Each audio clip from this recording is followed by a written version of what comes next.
हनुमान जी का जन्म अंजना और केसरी के घर हुआ था। उनके जन्म की कथा भगवान शिव और वायुदेव के आशीर्वाद से जुड़ी है। हनुमान जी बचपन से ही बहुत शक्तिशाली और चंचल थे। एक बार उन्होंने सूर्य को एक फल समझकर निगलने की कोशिश की, जिससे इंद्रदेव ने उन पर वज्र से प्रहार किया। इससे हनुमान जी बेहोश हो गए और वायुदेव ने क्रोधित होकर सारी वायु को रोक दिया। तब देवताओं ने हनुमान जी को अनेक वरदान दिए। हनुमान जी की राम भक्ति उनकी कहानी का मुख्य हिस्सा है। जब रावण ने सीता माता का अपहरण किया, तब हनुमान जी ने राम और लक्ष्मण से मिलकर उनकी सहायता करने का वचन दिया। उन्होंने सीता माता को खोजने के लिए समुद्र पार किया और लंका में हनुमान जी ने अपनी वीरता का परिचय दिया।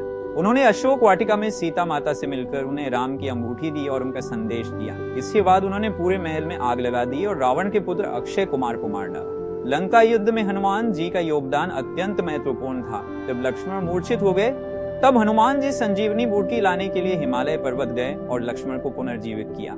उनकी इस वीरता और भक्ति ने उन्हें अमर बना दिया। हनुमान जी शक्ति, साहस और भक्ति के प्रतीक माने जाते हैं। उनकी कहानियां केवल उनकी शारीरिक शक्ति की नहीं, बल्कि उनकी आध्यात्मिक ज्ञान और विनम्रता की भी है।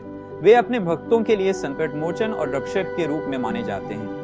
हनुमान जी की कहानी रामायण और महाभारत जैसे ग्रंथों में वर्णित है। भारत में उनके अनेक मंदिर है और उनकी कहानियां त्योहारों और धार्मिक समारोहों में सुनाई जाती है। हनुमान जी की कई अन्य कहानियां भी प्रसिद्ध है, जैसे कि जब उन्होंने सूर्य देव को अपना गुरु बनाया और उनसे शिक्षा प्राप्त की। सूर्य देव ने हनुमान जी की एकाग्रता और भक्ति से प्रभावित होकर उन्हें आशीर्वाद दिया। हनुमान जी की शादी की कहानी बहुत ही रोचक और अद्भुत है, लेकिन कुछ पौराणिक कथा में उनके विवाह का उल्लेख मिलता है। और हनुमान जी ने भगवान सूर्य को अपना गुरु बनाया था। सूर्य देव ने उन्हें 9 प्रकार की विद्या का ज्ञान देने का वचन दिया था, लेकिन उनमें से 4 विद्या केवल विवाहित व्यक्ति को ही सिखाई जा सकती थी। हनुमान जी ने अपनी शिक्षा पूरी करने के लिए विवाह करने का निर्णय लिया। सूर्य देव ने अपनी तपस्वी पुत्री सुवर्चला का विवाह हनुमान जी से कराया। इस प्रकार हनुमान जी ने अपनी शिक्षा पूरी की और सुवर्चला तपस्या में लीन हो गई।